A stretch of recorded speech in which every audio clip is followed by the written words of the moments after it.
Welcome, Sharyn. Thank you so much for joining us. That's lovely to be here, Teresa. All the way from Abu Dhabi.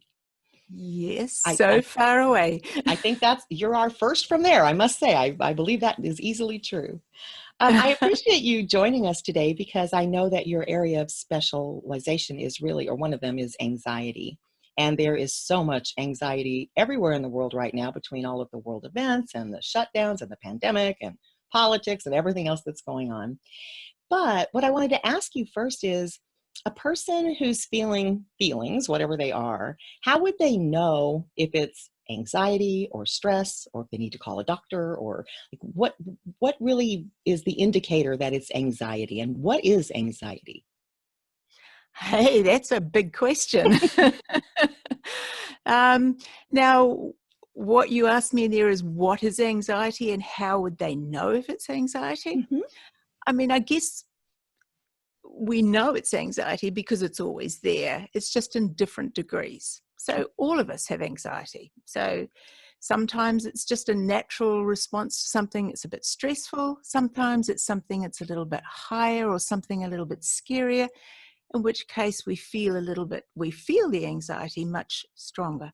Mm. So what is anxiety? It's just that feeling of fear that we translate in our bodies often in a way that we think so much about it, it becomes quite stressful, and we can get lost in that thinking or lost in the feeling that becomes even more stressful as we deal with it. Mm. So does that kind of help you a little bit in there? Does that answer that question? It does, absolutely. Well, because there is a physiological response, which is creating a Mm, lot of that feeling, what's really mm. happening in our brains when we're anxious? I guess because brains are generally reason-giving, problem-solving brains, or the frontal part of our brain is always trying to make sense of things. It's an interpretation of how we feel. So if you think about anxiety as being based in fear, because that's the only emotion that's in anxiety, when it becomes heightened, then we have a brain that's trying to make sense of it.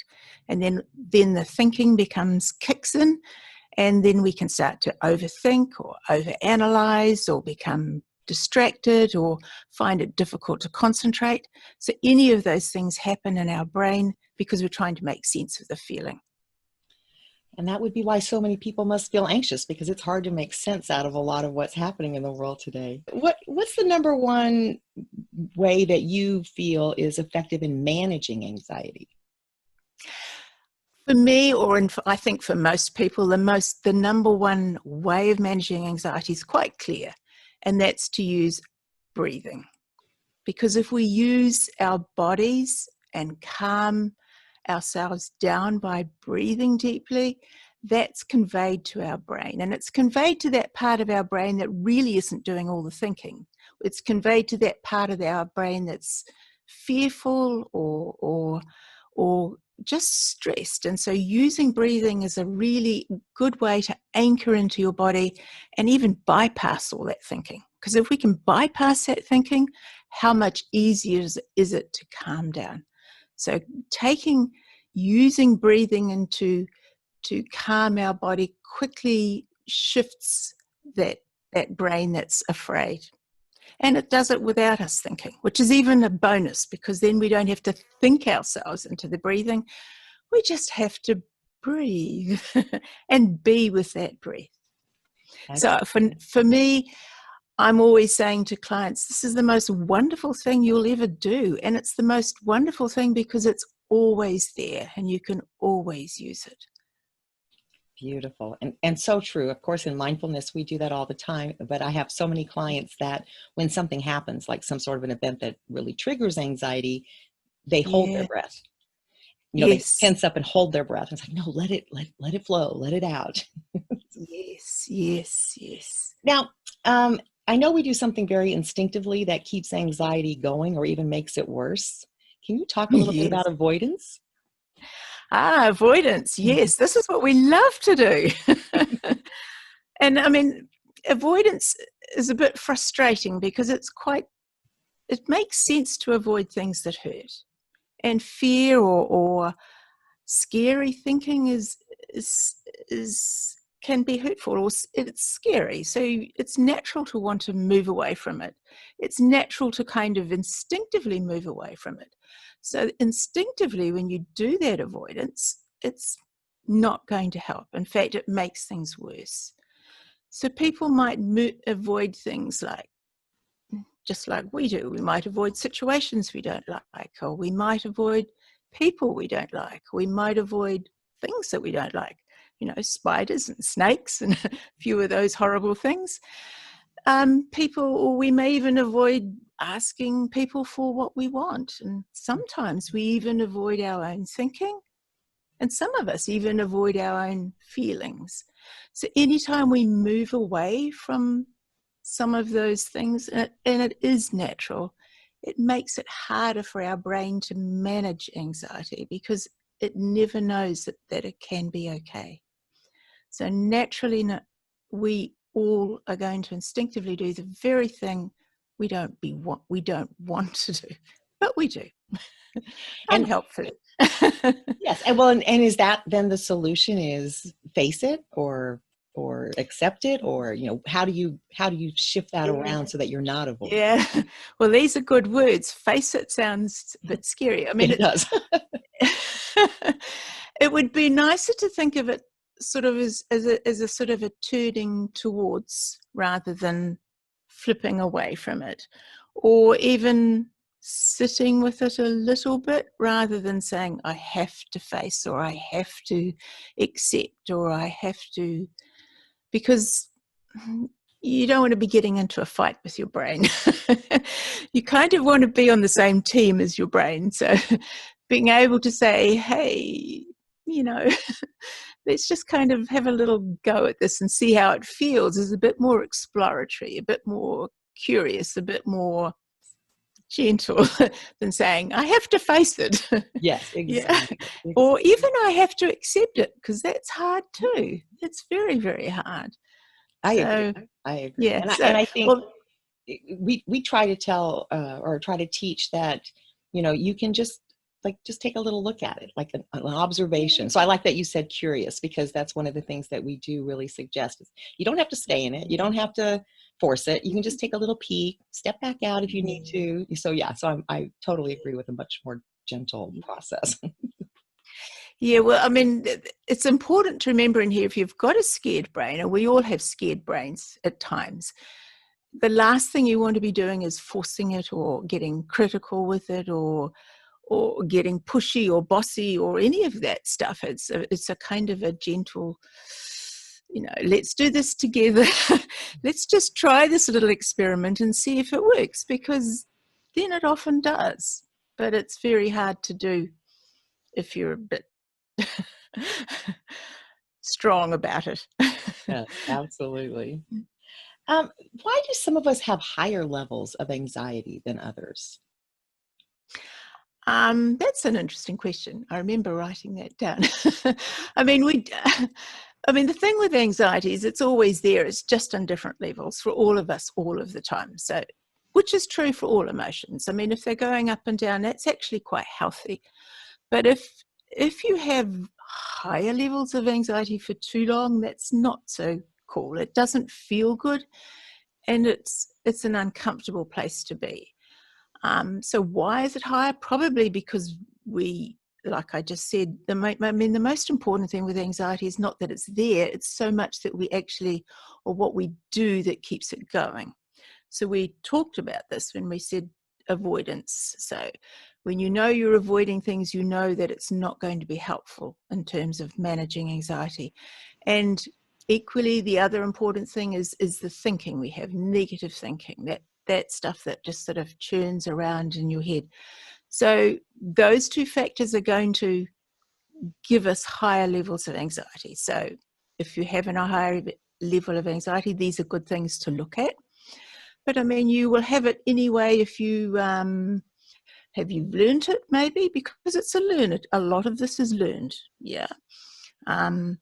And so if you modeled yourself on someone who's anxious, maybe you tend to pick up on some of those thinking habits or some of those ways of responding to situations. So it's easy to learn it, which means that you can unlearn it. So this is the good thing, because you can unlearn it. I guess there's, and this is not my area of expertise, but I'm sure there's some neurotransmitters that are responsible for this. And there's external stuff that, of course, obviously makes us more stressful at times. So there's a few things in there. But I think the problem mainly with anxiety is we would prefer not to have it. And so we tend to fight against it. And that's quite problematic. Whereas if we can be a little bit more open with it or a little bit less fearful of it, then it's not quite such a struggle. It's not quite so high if we don't do that. Great, great. All right. And then I know that one of the other areas that you talk about in your practice is flexibility. And so I'm wondering if you could share some information about how can we be more flexible, or how does that help us? I mean, that's an interesting question too. And that comes out of the work from Stephen Hayes, who did acceptance and commitment therapy. So this is talking about having a flexible brain, I think, which underlies a lot of that work, which is kind of saying if you're less restrictive in the way you expect things, or the way you talk to yourself, or the way you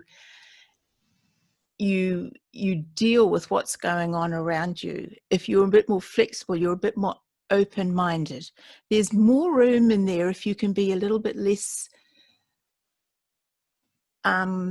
demanding about should things happen, or you're a bit more routine, if you're a little bit less strongly focused on routines and things, if you can make them a little bit flexible.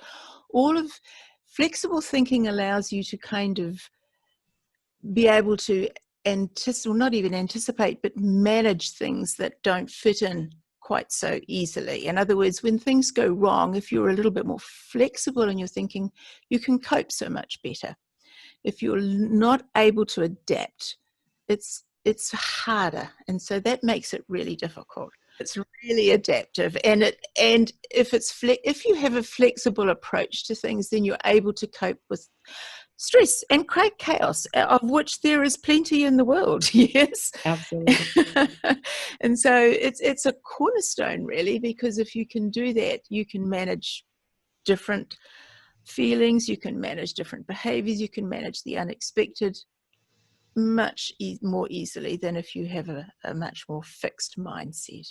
Excellent.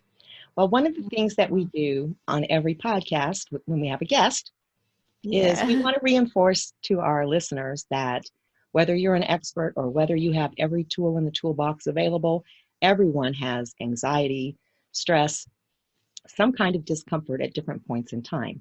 And so we always ask our experts if they will share what their go-to practices when they personally are experiencing those feelings. And of course, I'm going to tell you, I love to breathe.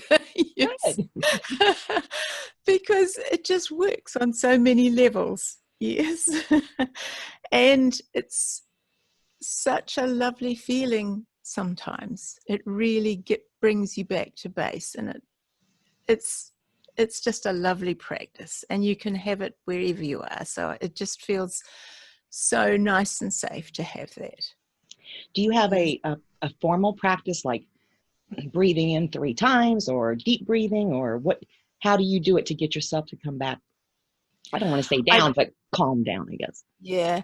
I mean, no, I don't think I have a formal practice. Sometimes I like to sit and do meditative stuff, but just for breathing, no, I just like because I do it a lot with my clients anyway. So I'm very comfortable with it and I enjoy it. So yeah, just a deep belly breath, a really deep, slow one. It feels so good. Yes. It And does. you can do it day and night. So you know what? That's a bonus. Absolutely. Absolutely. And I appreciate that, because I think a lot of times people think when they hear mindfulness or mindfulness meditation that it has to be this very formal practice for it to work. And so we are always encouraging people, just breathe, just pay attention to your breath for a couple of minutes. And it makes such a huge difference. It's such a powerful technique. So I agree. It's amazing. Yes. Well, I want to thank you so much for joining us. And I know our listeners will appreciate your tips and information about anxiety at a time when we're all experiencing more of it than normal. I hope that people pay attention, and if they are too anxious, that they seek help. And I want to thank you for your time. That's lovely. Thank you so much. It's been a pleasure to talk to you, and I appreciate it. It's wonderful to talk from so far away and connect with you so far away. So it's been lovely. Thank you. Thank you.